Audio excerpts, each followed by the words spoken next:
Hey there, this is James Tripp with a video for James Tripp Chaos Wave. We're looking at mass hypnosis. Is it even a thing?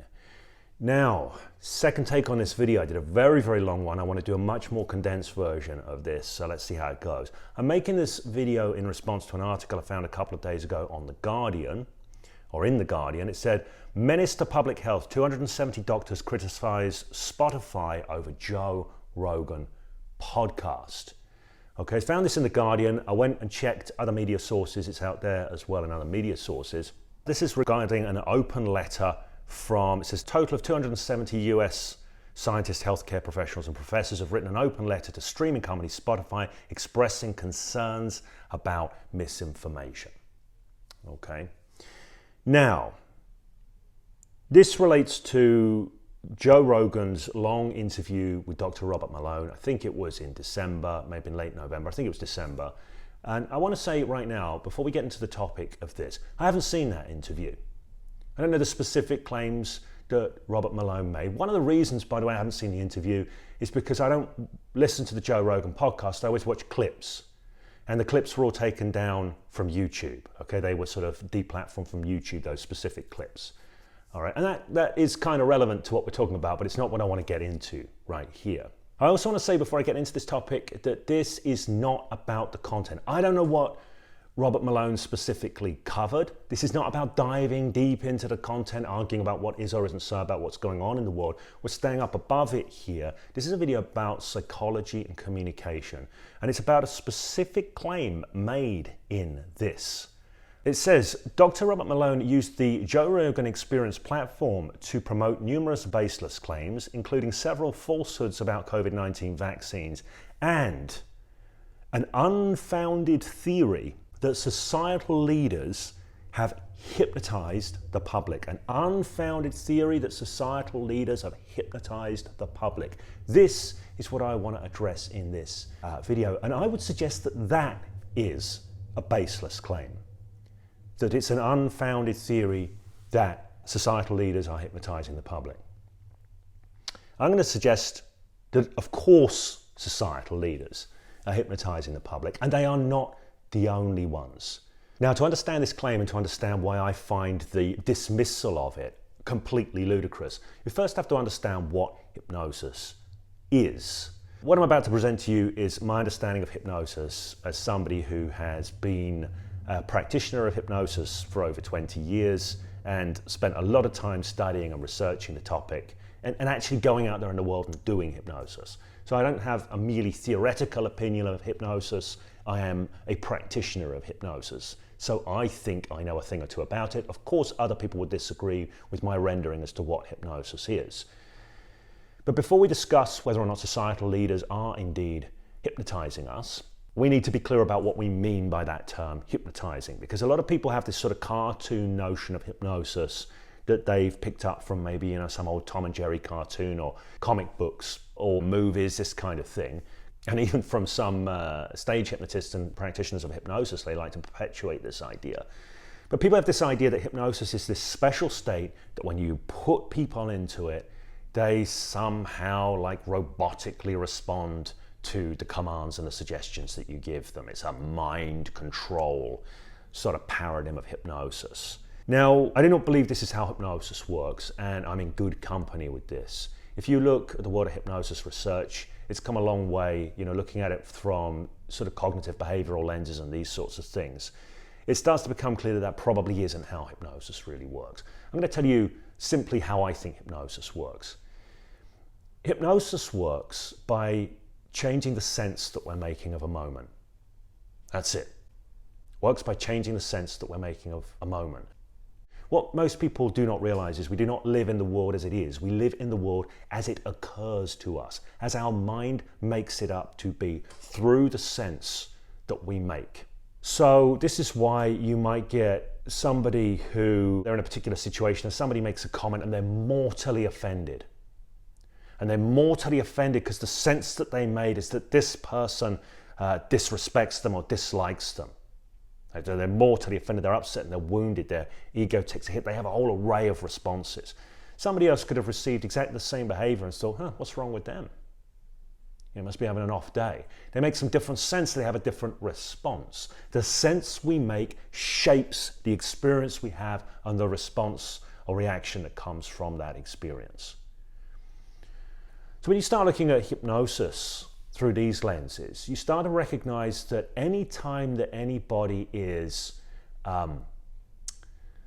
shaping the sense that you are making in any way, or offering you some preformed, packaged sense to buy into, they're essentially doing what a hypnotist is doing. So you could argue that they're hypnotizing you.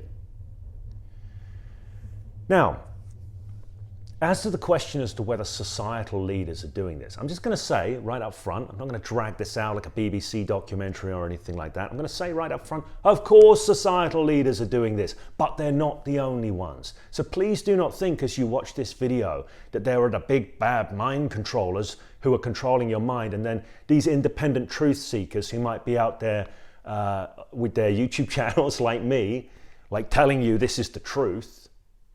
Right? Everyone's hypnotizing you. Everyone's offering you sense to buy into. They're all doing it.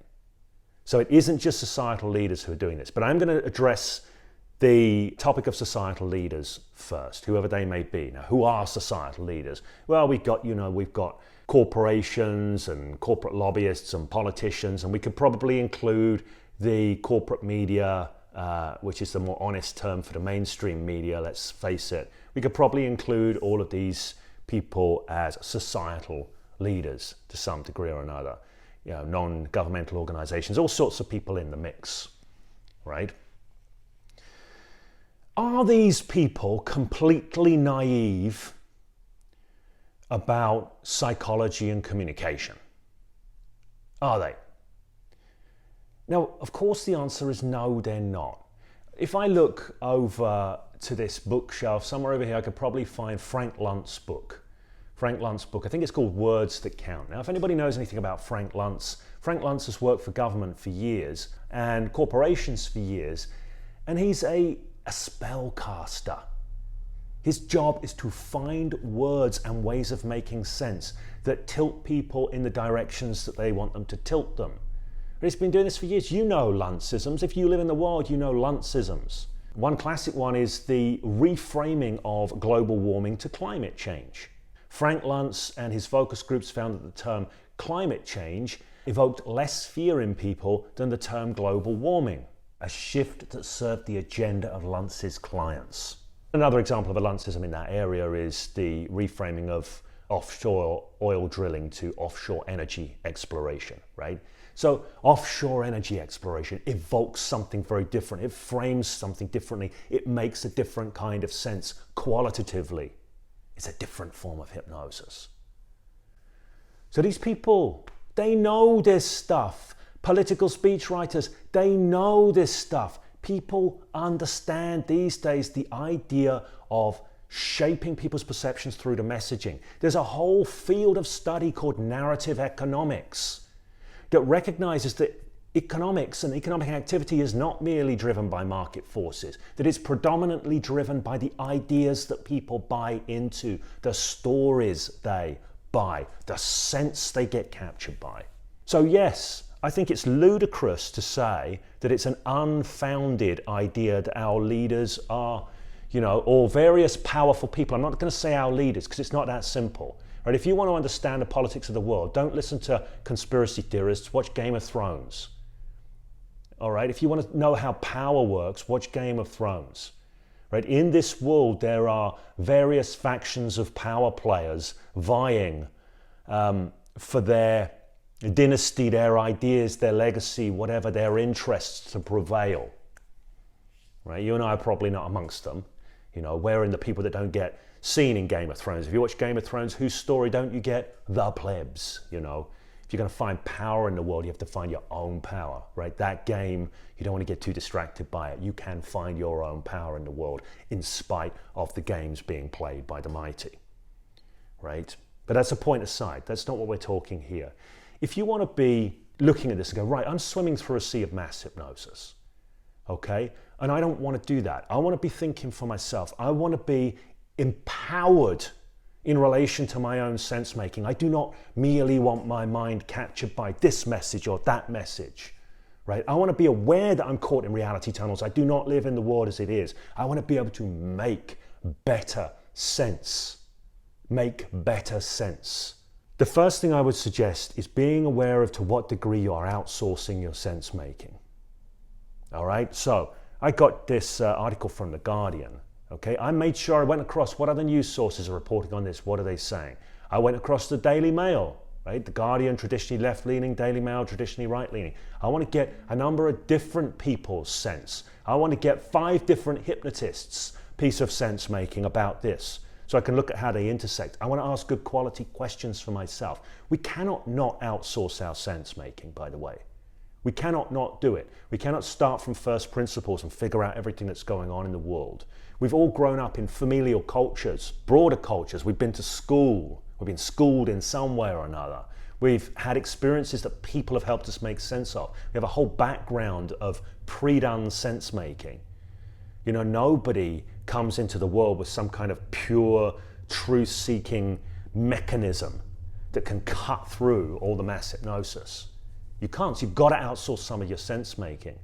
All right. What I would recommend to people, just as a quick hack, if you want to start attaining sovereignty with your own sense making, you still have to outsource some of it, but make sure you're checking several sources of sense making, right? Make sure you're not just on a drip feed, a news feed. Have you ever thought about the term news feed? Right, I think that's what they call the Facebook thing, isn't it? It's your news feed, right? Anytime you're on a feed of any kind, you're not doing any proactive sense making. You are just quietly receiving other people's messages. Your mind is being colonized by other people's ideas. All right, so watch out. Where are you on a news feed? Where are you not questioning? This is only if you want to do better sense making. If you're absolutely sure that the sense that somebody else has made for you is right, that the thing that you read in the news source that you always resonate with and always say yes, absolutely, or most of the time, be aware you're probably hypnotized.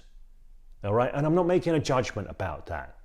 I'm not. This is a hard thing in the world that we live in now. Doing your own sense making to some degree. You can never do it absolutely, because where do you get your information? From sense other people have made, right? But just be aware of the game if you want to be sovereign in your own sense making to some degree. Be aware that most of what you get in the news is not facts.